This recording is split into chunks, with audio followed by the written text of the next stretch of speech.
दोस्तों रोटी कपड़ा और मकान, और जब तेरा बजट बढ़ जाएगा उस वक्त तो अपनी ड्रीम कार ले लेना। कि property buying is an emotional decision, not a logical decision. हर 8 से 10 साल में प्रॉपर्टी के प्राइसेस डबल होते हैं। तो दोस्तों मेरा एक दोस्त था जो खुद के लिए एक गाड़ी देख रहा था। उसके पास एक 2 व्हीलर थी और खुद के लिए वो 4 व्हीलर की गाड़ी देख रहा था।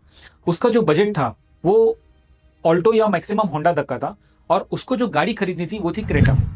अब 2 साल से वो पैसे जमा कर रहा है। मैं उसको समझा रहा हूँ कि देख भाई, तेरा बजट जो है अभी होंडा तक का है, होंडा सिटी तक का है, तो भाई तू वो वाली गाड़ी ले ले और जब तेरा बजट बढ़ जाएगा उस वक्त तो अपनी ड्रीम कार ले लेना। लेकिन आज तक उसने गाड़ी नहीं खरीदी। आज मैं उसको समझा रहा हूँ कि देख भाई, 2 व्हीलर से 4 व्हीलर ज्यादा बेटर है। 4 व्हीलर में तेरे फैमिली की सेफ्टी ज्यादा बेटर है। वहां उसमें तो धूप से और बारिश से तू खुद को बचा सकता है। 4 व्हीलर में पूरी फैमिली एक साथ सफर कर सकती है। लेकिन वो मेरी बात नहीं समझ रहा है और आज भी वो 2 व्हीलर में ही घूम रहा है। ये स्टोरी कैसे रिलेट करती है रियल एस्टेट से? रियल एस्टेट में कैसा है दोस्तों कि आज बहुत सारे ऐसे लोग हैं जो लोग आज रेंट में रहते हैं। वो खरीदना चाहता है, किसी अल्ट्रा लग्जरियस सोसाइटी में अपना घर खरीदना चाहता है, 3 या 4 BHK का फ्लैट खरीदना चाहता है। लेकिन उनका जो बजट है वो 1 या 2 BHK का है। वो आज अगर चाहे तो सिटी के बाहर 2 BHK खरीद सकते हैं और अपनी फैमिली को वहां पे रख सकते हैं। लेकिन वो लोग आज भी रेंट पर रहते हैं, ये सोचकर कि जब मैं पूरे पैसे जमा कर लूंगा तब मैं जाकर किसी अल्ट्रा लग्जरियस सोसाइटी में जाकर अपना खुद का एक जो घर है वो खरीद लूंगा। तो दोस्तों ये स्टोरी सिर्फ मेरे दोस्त की नहीं, बहुत सारे लोगों की है कि जो आज रेंट पर रहते हैं और खुद का घर खरीदना चाहता है।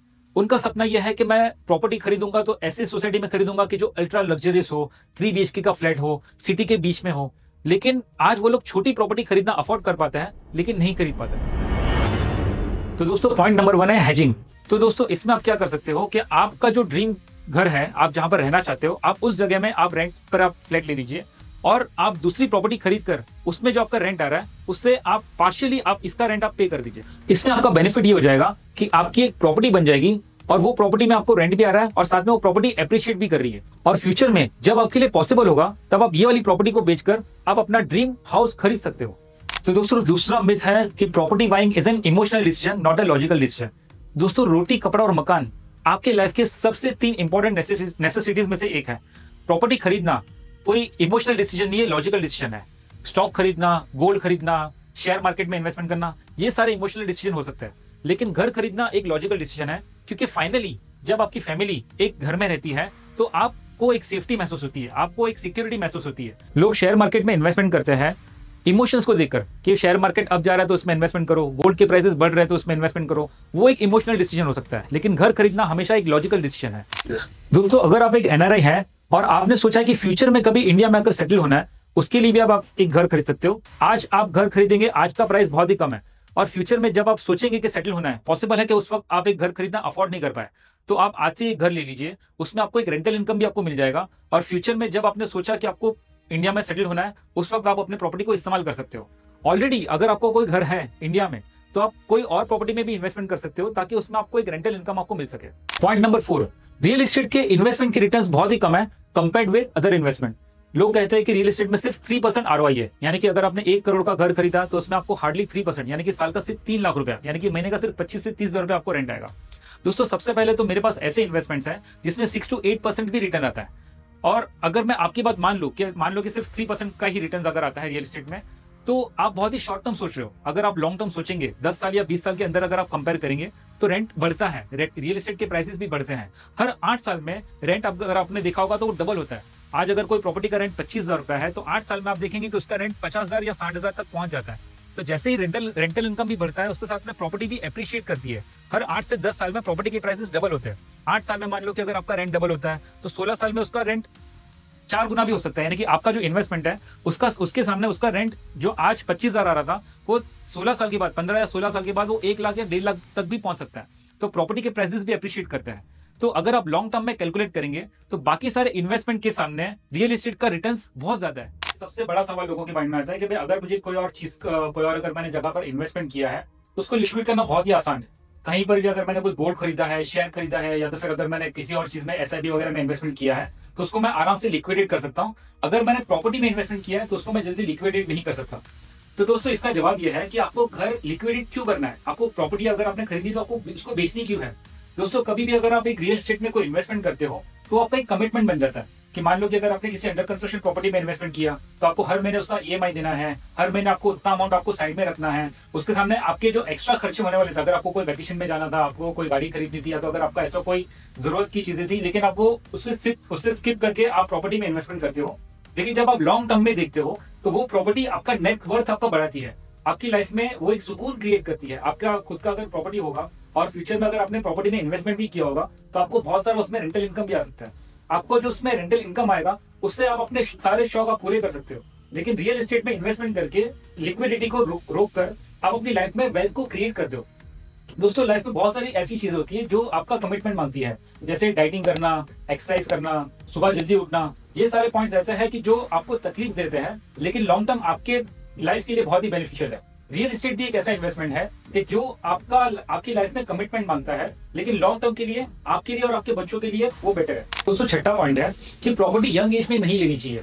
अभी बहुत सारे ऐसे फाइनेंशियल इन्फ्लुएंसर्स हैं, बहुत सारे ऐसे यूट्यूबर, ऐसे बहुत सारे इन्फ्लुएंसर्स हैं जो ये कहते हैं कि अगर आप 20-25 साल के हो, आपने नया नया जॉब शुरू किया है तो आप प्रॉपर्टी लेने में खाई मत करो। आप पहले एसआईपी से स्टार्ट करो, म्यूचुअल फंड से स्टार्ट करो, आप कोई छोटा सा इन्वेस्टमेंट वहां से स्टार्ट करो और धीरे धीरे जब आपके पास बहुत ही अच्छा पोर्टफोलियो हो जाएगा तब जाकर आप अपना घर लेना। तो दोस्तों मेरा आपसे सवाल यह है कि अगर वो जो यंग लड़का है वो कहीं ना कहीं तो रहेगा, उसे वहां का रेंट तो देना पड़ेगा, तो वो रेंट कौन देगा? रेंट आपको देना ही पड़ेगा। तो बेटर है कि अगर आपको इन्वेस्टमेंट करना है तो आप छोटी एज में ही आप इन्वेस्टमेंट स्टार्ट कर दीजिए, यंग एज में ही आप इन्वेस्टमेंट करिए। बहुत सारे बिल्डर्स ऐसे हैं कि जो आपको पेमेंट के लिए प्लान देता है, 3 साल 4 साल का आपको पेमेंट का प्लान मिल जाता है, तो उसमें भी आप इन्वेस्टमेंट कर सकते हो। तो धीरे धीरे करके आपकी प्रॉपर्टी बन जाएगी और उससे आपका रेंट बचेगा, और वो जो आपका रेंट बचता है उससे आप चाहो तो आप कोई इन्वेस्टमेंट कर सकते हो, या तो आपकी जो प्रॉपर्टी है उसको अगर आपने रेंट पे चढ़ा दिया तो जो रेंटल इनकम है उससे आप बाकी के सारे इन्वेस्टमेंट कर सकते हो।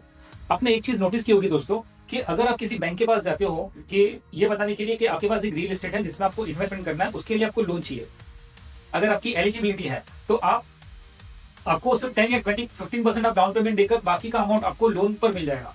लेकिन आप उसी कंपनी को कहिए, आप उसी बैंक को कहिए कि आपके ही बैंक के मुझे शेयर्स खरीदते हैं, उसके लिए मुझे लोन चाहिए, वो आपको लोन कभी नहीं देंगे, क्योंकि उन्हें पता है कि रियल एस्टेट जो है वो रियल एस्टेट है, वो जो इन्वेस्टमेंट है वो स्टेबल इनकम है और बाकी सारे इन्वेस्टमेंट वो वॉलेटाइल है।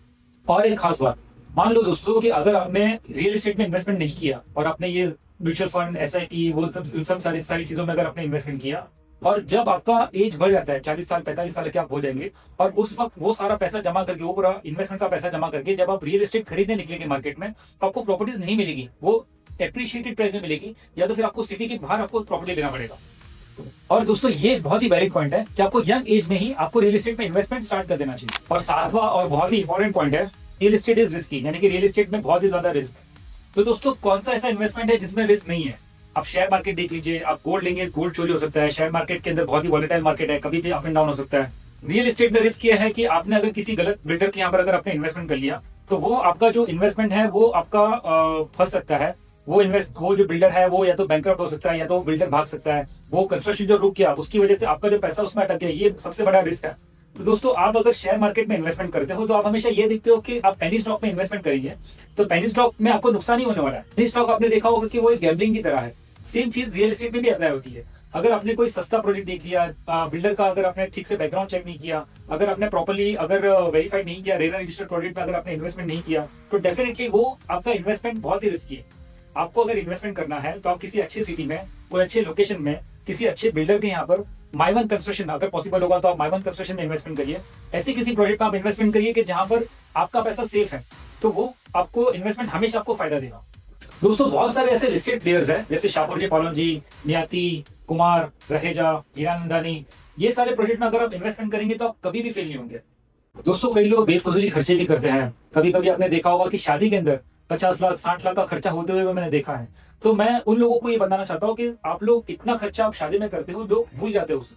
बेटर है कि अगर आप कम खर्चे में आप शादी करिए और बाकी का जो पैसा है वो आप इन्वेस्टमेंट करिए और अपने बच्चों को गिफ्ट में दीजिए, या तो एटलीस्ट आप वो पैसा जो है आप एज ए डाउन पेमेंट आप दे दीजिए किसी बिल्डर के यहाँ पर, और अपने बच्चों को जिनकी शादी हो रही है उनको पता है कि आगे के EMI आपको पे करने हैं, और फाइनली लॉन्ग टर्म में उनका एक प्रॉपर्टी बन जाता है। आज कई जगह तो आपने ये भी देखा होगा कि लड़की वाले पहले ये देखते हैं कि भाई लड़के का खुद का घर है या नहीं है। वो लोग ये नहीं देखते कि उसका पोर्टफोलियो कितना बड़ा है, वो ये देखते हैं कि क्या लड़के वाले का खुद का घर है। तो दोस्तों अगर आपको ये सारे पॉइंट्स वैलिड लगे, अगर आपको मेरा ये वीडियो पसंद आया तो मेरी इस वीडियो को लाइक कर देना मेरे चैनल को सब्सक्राइब जरूर कर देना और साथ में बेल आइकन उसमें दबा देना ताकि मेरे फ्यूचर के वीडियो के नोटिफिकेशंस आपको आपके मोबाइल में आ सके। और साथ में दोस्तों मेरे इस वीडियो के डिस्क्रिप्शन में एक व्हाट्सएप का लिंक है, आप उसे भी ज्वाइन कर लीजिए ताकि फ्यूचर में ऐसे कोई वीडियोस होंगे या तो पूना की कुछ बहुत ही बेहतरीन प्रॉपर्टीज होगी उसके अपडेट्स मैं आपको दे सकता हूँ। और साथ में दोस्तों मुझे कमेंट करके जरूर बताइए कि आपको और कोई टॉपिक के ऊपर अगर आप वीडियो देखना चाहते हो तो आप जरूर मुझे कमेंट करके बताइए। और साथ में मेरी प्लेलिस्ट में देख लेना, बहुत सारे ऐसे इन्फॉर्मेटिव और एजुकेशनल वीडियोस के खजाने आपको उसमें मिल जाएंगे। ये वीडियो एंड तक देखने के लिए आपका बहुत बहुत शुक्रिया।